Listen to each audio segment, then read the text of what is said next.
Welcome to Wired for Wealth, the podcast for ambitious people with a wild side. If you feel there's way more to your vision for success than just the money, and you want to create a life of financial freedom and fulfillment where joy comes first, then you're in the right place. I'm Abby Rogers, therapist, mentor, and expert on all things mindset, subconscious, and manifestation. And I'm here to help you create anxiety-free, stress-free freedom and wealth that aligns with your soul. Let's dive in. Cool. So I've got Alex Prince with me today, who is a very experienced osteopath, the creator of something called the Z Chair, which he's going to tell us a little bit more about later as well. But Alex is here today to help us understand basically through our body, through our movement and our physiology, how we can help our minds on the path to success, and like how we might be missing out on part of our journey basically by not sitting, standing, moving in the right way, and tell us all about that. So Alex, welcome. It would just be great to understand, first of all, a little bit more about your background and where you came from and how you've become interested in osteopathy. Hello there. Thank you. Yeah, my name's Alex. I'm an osteopath. I qualified as an osteopath in 1996, which is it's going to date me a bit, isn't it? But hey ho. And I've loved it. You know, I've loved every minute of it. So 28 years of practicing and looking after people has been absolutely brilliant. How did I come to it? I came to it because I had a real interest in helping people, but I had a particular interest in the mechanical side of the body, and I come from a very sporty background, so sports injuries really fascinated me. And early on in my practice career, having qualified as an osteopath, I got a job as a osteopath for a professional rugby side, and that suited me down to the ground because it was all sport mechanics and all the rest of it. And as I've evolved as an osteopath, I've realised that actually it's a bit more than just the nuts and the bolts and the muscles and the joints and things. And there's so much between the ears. There's so much psychology within how we feel physically. And the osteopathic approach is quite a holistic approach. And so very much over the years, I've explored this and come to realize there's this correlation actually that you can't differentiate between the mind and the body. They are one of the same in my view, in my opinion, and that's how I've come to practice. And these days, my practice, for years and years, has been very generalized. So I look after everyone and anyone, you know, of all ages and all activity levels, and that's broadened my horizons as well, because sports focus was very, very one directional, and it's been much more rewarding actually in the long term to treat the whole spectrum. Yeah, I guess sports is it's performance driven in one direction, isn't it? It's very much about performance on the pitch, not necessarily life outside of the pitch. And working with a broader audience also gives you that kind of insight into how this affects everybody's lives on a daily basis and what it enables them to do outside of that. So what would you say is so exciting and inspiring about the work you do? Why is it that you love it? Oh gosh, cliche, but seeing people taking them from being in a painful situation and obviously coming in distress, and taking them from there to the point at which they can carry on, enabling them to carry on in their lives in a pain-free way. Sometimes not in a pain-free way. We might have something that's incurable, but we improve their quality of life to an extent where they are able to do what they want to do. And that might be get in the garden. It might be play rugby. It might be so that it could be a wee baby that we enable them to be able to nurture them to grow to healthy adults and stuff. It might be a very elderly person that you can just keep them going so they can get to the shops, you know. But seeing the thing that drives me is seeing how the joy is seeing how people improve and how people come in and see me post-treatment, and you see that progress. Yeah, allowing them to live that better quality of life. And as you said, like mind and body are so interrelated, aren't they, that I guess you're not only seeing a physical change in people, but a mental change as well. It's really helping them kind of just all of a sudden feel so much better in themselves in other areas of life, I'm guessing. You couldn't hit the nail on the head better. It's yes, they come out of pain, but the change in the way their demeanor, the way they look, their mental health, their well-being, overall wellness is just extraordinary. And people are very thankful for that as well. So it's lovely. It's a very rewarding part of the work. Yeah, absolutely. Pain can be such an awfully debilitating thing. I can't say my Easy words for you to correctly. say, yeah. and, um, and yet yeah, and yes, it massively affects that mental psyche, and that can be as destructive as if the physical side of the pain. yeah, absolutely. And coming from the other way around as well. I notice if I'm working with anybody who has pain and we're able to help them manage it better in a psychological sense, that can really help them in the physical experience as well. So it's as you say, it's a bit of a two-way street, but just helping people break out of those cycles is incredible. Absolutely. And for me, we tend to talk about mental health and physical health, but for me, they Mm, are just yeah, one of the same. They're all part of that being, that whole being.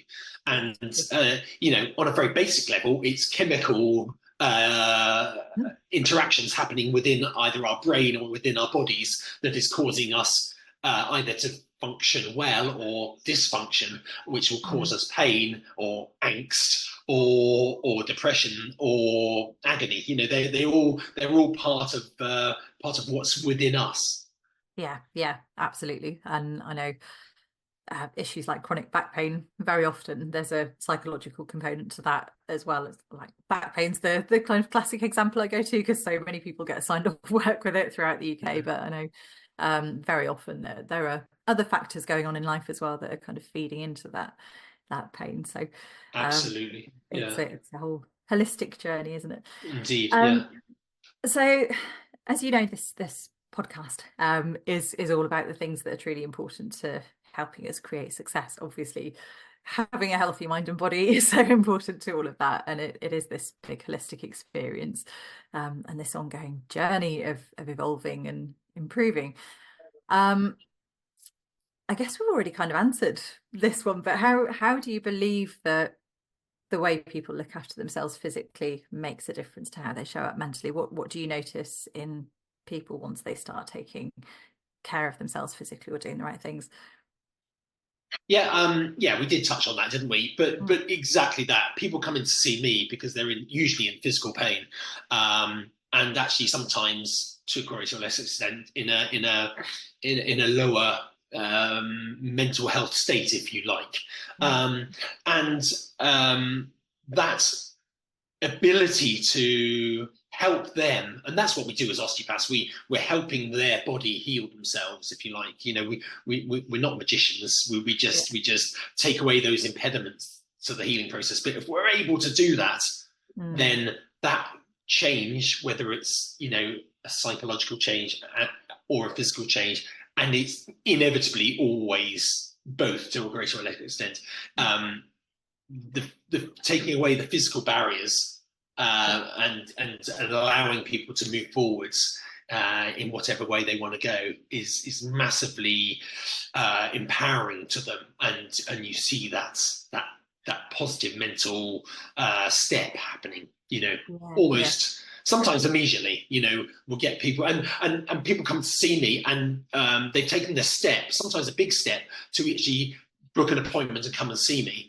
And the look of relief just stepping in through the door, even though I've done nothing, Mm, but it's they're in their cycle, it's in their psyche. They're taking that, they're empowering themselves to taking that step towards health. yeah. And then my job is, yes, to try and guide their bodies to health, but also to try and guide their lifestyle choices as well, and try and help them. And we do get very set in our ways, and Mm, sometimes habits are very difficult to change. But if we can influence what we do physically, that's my speciality, I suppose. Then we can prevent ongoing problems, and then that gives people hope. They don't feel they're on this steady decline, no, um, absolutely. which they're not, I don't believe. No, no, totally. And as you say, often just making that decision, taking that first step to get in touch with the right person who can give you Mm, that support to keep evolving in the right way and to find yeah. your next thing is huge. Just Mm, just also, absolutely. I think we often talk about accountability in the world of success mindset, and I think accountability has to come from inside as well as having the external accountability. So having that Mm. session booked with you is the external accountability, but also they're showing themselves that they're ready to do this, aren't they? They're Yeah. giving But themselves also, I think time. sometimes there are barriers to people doing exercises or homework or whatever it is, and they're Mm, kind of thinking, "Oh, this is going to be really onerous on their already very busy, crammed lifestyles." yeah, But I try and give people self-help stuff that they can do they can hopefully really easily integrate into their lifestyles with the minimum of effort, and try and give them cues to. A lot of it's about remembering to do something or other, yeah, yeah, but it's trying to give people those cues so that they actually take those steps rather than just go, oh, I was going to do that, I meant to do it, I just forgot, so because we're busy, so it's about trying to make life easy for them to incorporate these lifestyle changes and making them subtle. yeah. I love that because so often we know what we should be doing, don't we? And we kind of then end up in this cycle of guilt and giving ourselves a hard time because we've not done the thing, and we're like, oh, I'm such a bad person for not having done the exercise I was supposed to do, for example. Yeah. But it's often not our fault because we're operating so unconsciously most of the time. We're just going about Yeah. our daily routine, and these things do get Yeah. forgotten. So yeah, Yeah, just adding in like absolutely. And we see the same linking sort of thing habits. with food and diet, of course, don't we? It's Yeah, kind of like, we know what yeah, we ought to be doing, but oh, can we quite do it? And sometimes it's a conscious thing, sometimes it's a very unconscious thing. But I think looking after our physical selves, if we want to put it in that pigeonhole, it yeah, is we can do it in a an easy way. yeah, yeah. We are at the end of the day creatures of habit, and the more we can make it easy for ourselves and, as you Yeah. say, link those Mm. habits together and kind of build things in a Mhm. way that fits with our routine, Yeah, we can absolutely. And find. actually, I see people that come in to see me very commonly come in and they're doing very minor things wrong, but they're doing Mm, it and very simple things wrong, but they're doing it over and over again, day after day after day, and it's that little bit over and over again that causes the damage. It's not mm. it's not the big thing. It's not the, oh, I lifted the washing machine. It's the fact that I've been doing something wrong, repeatedly over the last 10 years or longer. Yeah, yeah, that's so true, isn't it? We just Mm, compound these little things. We don't even realize they're doing them. So, I absolutely. think for me, taking some of that guilt off and just saying Mm, it's like it's not anything you necessarily were aware of or had any control over, but let's start where we are now and build a mhm. better future rather than giving ourselves a hard time for what may have gone on in the Yeah, past. and a lot of it's awareness. People aren't aware that, oh, I was doing that and that's bad for me. Oh, I had no idea. So giving people that awareness and Mm, giving them the tool to change, yeah. and hopefully a simple one that they can easily incorporate into their lifestyles is really the way forwards. Yeah, totally. So how can we prevent ourselves getting to old lady struggling to get in the garden stage? What can we do to look after ourselves now to make sure that we're Oh my future proofing? goodness. Big can of Well, worms. my big bugbear is sitting, Hmm. how we sit and how long we sit for. Uh-huh. It's a bugbear of mine because over the years I've realised that we were talking earlier on about the thing doing something wrong over and over again over a long Hmm. period of time. It might not be very bad, but over a period of time it becomes an issue.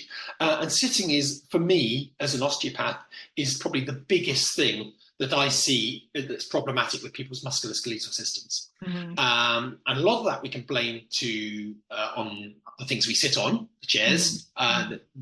In my opinion, most of them are really poorly designed without taking into consideration the body's biomechanics. Yeah. So we sit on bad chairs and we do that.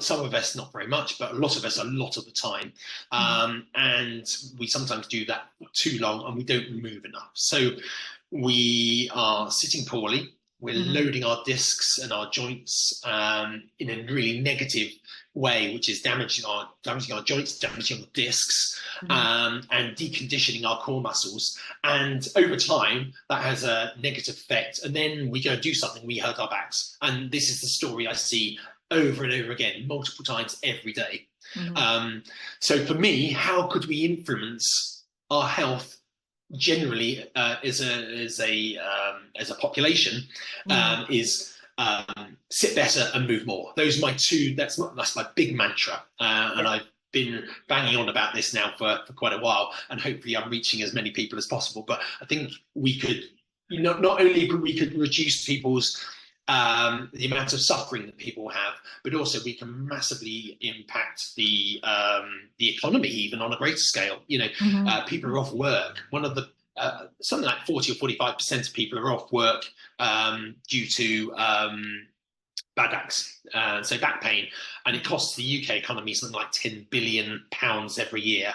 Ouch. I'm plucking those stats out of my memory, so I don't have them right in front of me, but it's something like that. It's frightful. If we can impact that even just by a small amount, then we reduce the amount of suffering, pain and Mhm. suffering, which is kind of the direct thing, but also we save the economy. We help build a better economy. Yeah, absolutely. Wow. Yeah. Those are some incredible stats, and I'm like sitting up taller even just talking to Well, you. the stats don't affect us personally. It's the pain No. that affects us personally. But Yeah. when you put it in, when you extrapolate it into hundreds of thousands or millions of people, then Mhm. it becomes a significant stat, doesn't it? Yeah, Everyone loves a absolutely. stat. Absolutely. So I've heard this rumor that sitting can be as bad for you as smoking. Do you know if there's any truth in that? Have you come across that one? Oh gosh, I cringe a little bit at that one. Inhaling tobacco smoke is somewhat. I don't think you can really draw the similarities really. Yeah, In that nice respect. headline. Yeah, it does catch some attention and is divisive in itself. But look, what I can say is that sitting, if done poorly, which Mhm. most of us do, and done too long, is going to be detrimental to our musculoskeletal health. And Mhm. if that means we are then less able to do the things we like to do, be it Yeah. sport, gardening, be active, then we also bring about secondary issues. We become less active. We're already a Mhm. more sedentary group of people, population anyway, but we become less active. That has impacts on heart disease, obesity, diabetes, and all the other things. So keeping people active and physically well is Yeah. key to all those secondary issues as well. Mhm. And that's why I'm so passionate about it. Yeah, absolutely. So in terms of sitting and moving, what is a healthy balance? Do you have an ideal kind of ratio in mind, or would you say a certain Yeah. amount of time a day for sitting, or just avoid? Well, some people can't avoid it. Yeah. Although, there's two aspects, two ways to look at this. The first one is, what do you do if you're in a sitting job? Okay, I advise all my patients that come in, or anyone I see really, to micro break. I call it a micro break because it's a tiny slice of movement. Yeah. Another friend of mine calls it a movement snack. Every 20 minutes, Mhm. we should get up and move for 30 seconds to 60 seconds. So let's say, 30, half a minute to a minute, every 20 minutes, we should get up and move. Mhm. Now, our bodies are designed for movement. The muscles are designed to contract, the joints are designed to move. So if we're static for too long, everything starts seizing up. And also our core muscles then decondition and start switching Mhm. off. If we regularly just move our bodies, we improve that circulation, we get the joints moving, get the muscles moving, and it brings about health to the tissues in the body. Yeah. It also has a really beneficial thing on things like your eyes. Your eyes on screens constantly is really bad, and we also concentrate in short snacks as well, Mhm. short periods of time, roughly around the 20-minute time as well. So actually, taking your eyes off the screen, switching off, having a quick stretch and a quick move around, and then going back to your screen is a really healthy thing to do. But Mhm. actually, it's been proven to improve your productivity as well. Uh-huh. So there we Okay. have we have because some people sort of say, oh, I can't possibly do that. It's going to be really interruptive with their day. And, take some adjustment, no doubt. But actually, in theory, it's going to make you more productive Yeah. and less likely to be in pain as well. Yeah, I So would that, reckon that, like in terms of brain breaks, I think so often we like push on through when we're starting to get tired and we're reading the same line over and over and we're not quite yeah, taking it in, but we're pushing on anyway. That's the point. yeah, Your brain needs a bit of downtime and it's saying to you, give yeah. me a break. So that's a really good, So like when that happens, absolutely. just start So standing up and moving. Mm. So the micro break is really important, particularly those that are sitting all day. Now, Mm. we're in this wonderful world where we've got adjustable desks and they're getting more and more popular. I'm a Yeah. massive fan of adjustable desks because we can now stand for a bit, we can Hmm. sit for a bit, we Yeah. can move, we can take those movement breaks, and the break can be moving your desk up and down. That's really, really positive. Um, Standing all day can be tiring. Yeah. And also, we still need those micro breaks, those movement snacks, even if we're standing still. Our joints don't want to stand still; they want to be Mm. moving. So, whether you're standing all day, you still need to micro break, and probably micro breaking to sit short periods of time is not a bad thing to do. What we don't want people to do is sat still all the time or Mm. standing still all the time. So it's constantly changing things, which is a really positive thing. Yeah. Yeah. So it's well, a couple of years ago watching a lot of people getting standing desks and I was thinking, like, if I try and stand there all day, I know that my muscles do get really tired from just Yeah. standing in the same position also. So that totally makes sense. It's the movement that's important rather than Mm. specifically. Yeah. And interestingly, the massive barrier in business to people moving are we're doing so many meetings online, like we are now, and we Yeah. should probably get up and have a little wiggle around right now, I think. Yeah. People are glued to their screens and Mhm. don't feel they can't move because they're in a meeting. Yeah. Now, an adjustable desk actually is a nice way around it because you can really subtly move the chair, move the desk upwards and stand up in the middle of a meeting and go back down again. Mhm. But a lot of people say, "Well, I get stuck in a meeting. I can't possibly move up to 20 minutes." But that's an issue, another issue. Perhaps over time, we have to get Mm. people to think about within meetings, going, "Okay, everyone stop for 20 seconds and have a little stretch and a move around and refresh." But that's probably the next step, perhaps. The next But step. but that's a real barrier to people moving is how long they're sat interacting on their screens. Hmm. Hmm. Interesting. I think in terms of like, you'll be aware there's a lot more awareness of neurodiversity over the last few years, and it's becoming gradually more acceptable, perhaps for neurodiverse people not to be kind of sat there focused and paying attention without fiddling a little bit, perhaps during a meeting. And that I think is becoming slightly wider. More well accepted, so perhaps there's room to start pushing the physical movement side of things for everybody and just saying like we're not robots, are we? We're not machines. We're designed to move. We're human beings. We need to move. We need creative input and different stimulus rather than just staring at a screen all day long. Absolutely, yeah. To some extent, we all require that Yeah, kind of stimulation or break or whatever it is. yeah, Some might need it more than others. And so it's not black and white there, is it? yeah, absolutely. We all need our breaks and our time to be human. Absolutely, yeah. Absolutely, as we are. So for people who tend to sit for long periods out of habit, Mm, ideally, incorporating those little breaks could be really helpful. absolutely. How can we sit better? What's the general Yeah. advice? What's your advice on Yeah, that? I know. Oh, this is a minefield because so many of the chairs, particularly office chairs, say they're ergonomic and they do this, that, and the other, and they're adjustable and they support you and do all these things. And actually, I look at most of the chairs and go, oh, that's not doing a great job. Uh-huh. And most of the chairs aren't adjusted right for that individual, so you need that knowledge to be able to get it right for you. And so most people are sitting on their chairs blissfully unaware that they're damaging their discs Mm. and they're deconditioning their core muscles and putting their whole body at risk of mechanical disruption and injury, if you like.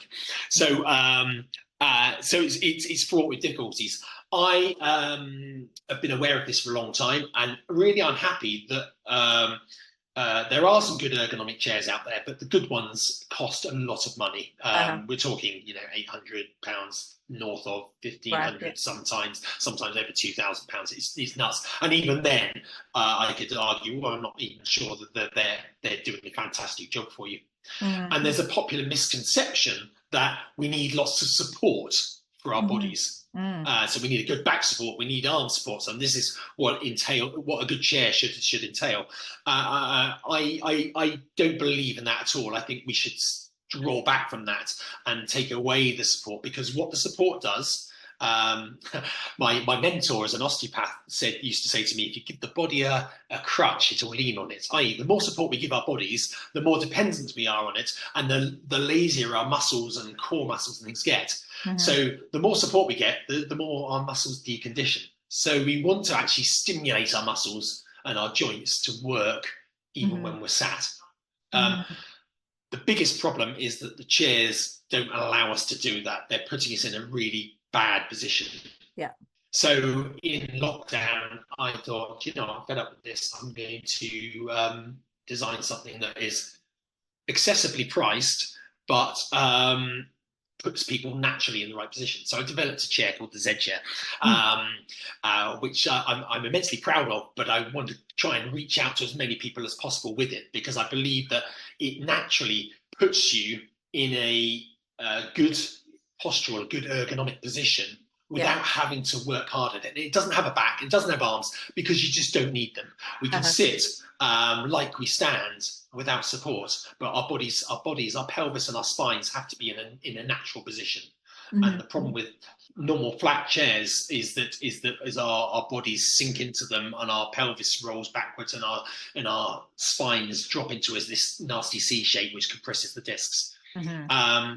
So what the Z chair does is actually helps you maintain that very natural spinal posture, which is healthy, and we transmit forces through the spine much better. And it then activates those core muscles. Mm-hmm. So we're kind of sitting with it's hard to explain on a podcast, isn't it? But kind of rather than Yeah. slouching and having that big curve in your back, it's about sitting upright, sitting forward on those Yeah. bones, as it were.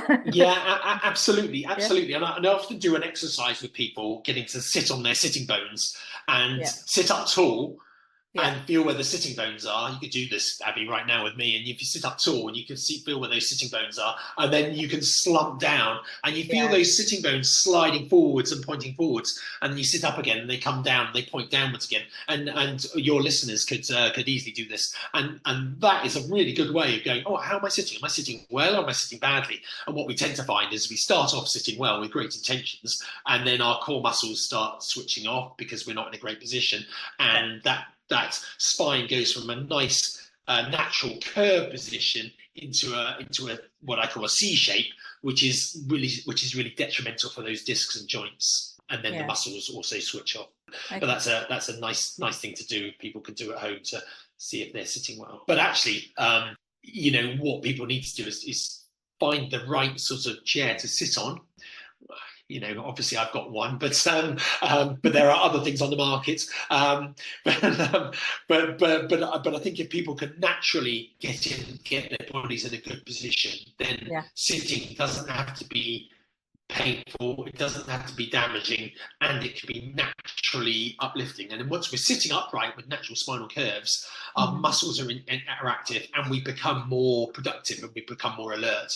And so that has the knock-on effect on productivity as well. Yeah, sit better and move more. So those are the two things. If your listeners could do that, then physically they're going to be healthier and hopefully prevent their injuries. And that then has a massive effect on their mental well-being as well. Yeah. And their productivity and their success, which is what we're all about, right? Excellent. Yeah, absolutely. Yeah. So it's about keeping those muscles engaged, keeping your posture active, but comfortable, and getting in some movement throughout the day, and that'll make the difference. I used to get when I was little, like, stand up straight, put your shoulders back. It's like, that's not comfortable. It doesn't feel good. And it's not. Yeah, you're right, and it's not comfortable because we're sitting on something that is not helping our biomechanics. Yeah. And unfortunately, this starts at school, and children aged 4 have this perfect, beautiful posture. And that continues for a while. But at age 5 or 4.5, whenever they go to school, they start sitting on largely 4 chairs. And I noticed my daughter's 8, and she's gone having this lovely posture. And I'm now nagging her, saying, "Can you sit up, please?" And get on the Z chair. And, but she but she's gone from having this wonderful posture, and she's sort of slumping down when she's sitting. I'm like, no, no, don't do that, don't do that. And but we learn this bad posture, and Mm. then through our primary school and then into secondary school, and we wonder why teenagers slouch because we taught them to Yeah. do it. Yeah. Yeah. But actually, my dream is to get good ergonomic chairs, simple, cheap ones into schools, because actually then we No way. wouldn't unlearn good posture. We'd just provide them a good platform for better posture, and then they wouldn't tolerate rubbish chairs in the office or the workplace or at university or whether they get. Excellent. If anybody's listening in can support that dream in any way, then Oh reach yeah, out, get in touch with absolutely. Alex. That'd be Yeah. amazing. Just one last question, like before we hang up here, if you're okay still for time. Yeah, no, no Um, problem. Wonderful. I'm wondering if people are going from habitually slouching and sitting in a less than healthy way, should we say, they Mm, suddenly start using something like your wonderful Z chair, which yeah. I've tried, and I second that. It's fabulous.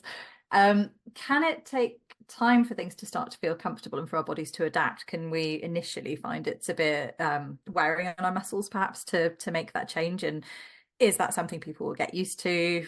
What's the kind of standard procedure, as it were? Yeah, yeah, okay. Well, the nice thing about the Z chair is actually we're getting really lovely reviews. However, you're asking about, do people take a long time to adapt? Mm. Some just sit on it and go straight away, oh, this is great, Yeah, and yet others do take a bit of time to adapt. So I think that's the same for anybody. Some bodies will naturally, and it might be to do with their flexibility or their state of fitness or health or whatever, or it might just be that the body needs time to adapt and change, and bodies yeah, do need time to adapt and change. So yes, some people will seamlessly go straight onto the Z chair and won't look back, and others will take a bit of time to adjust to it and go, oh gosh, that's working me in a slightly different way, mm. and we're changing the configuration of the spine. And don't forget, a lot of people have been sitting in inverted commas badly Yeah, for a very long time. We've learned really bad habits and they're really ingrained. And trying mm. to change those habits is not going to happen overnight for many people. Yeah, In fact, it might even highlight how bad it has been for a long time. And so it might take a bit of time before everything starts to work. yeah, yeah. And that might be coupled with, some kind of core or flexibility exercise. It could be your Mm. Pilates or your yogas or something like that can help enhance and allow the body to change more readily. But Yeah. to answer your question, everyone's a bit different. But yes, some people take some adjustments, and other people don't. To date, I'm pleased to say that I haven't found anyone that goes, "I've tried it, I just don't get on with it. Awesome. I've had to bin it." Most, which is lovely. Most people sit on it, and actually now when they go and they get used to it, when they go and sit on a normal office chair, Mm. they go, "Oh my god, what's this? I don't like this," because they're suddenly back in that position that actually doesn't feel very good, but Yeah, we got very used to. Yeah, and that's the thing, is that people aren't aware how they're sitting, and they hmm, think, "Oh, this is just normal." yeah, And but it's not until we put people in the right position and they adapt to it and adjust. They go, "Ah, yeah, that's how it works." Of course, it doesn't just stop with this chair.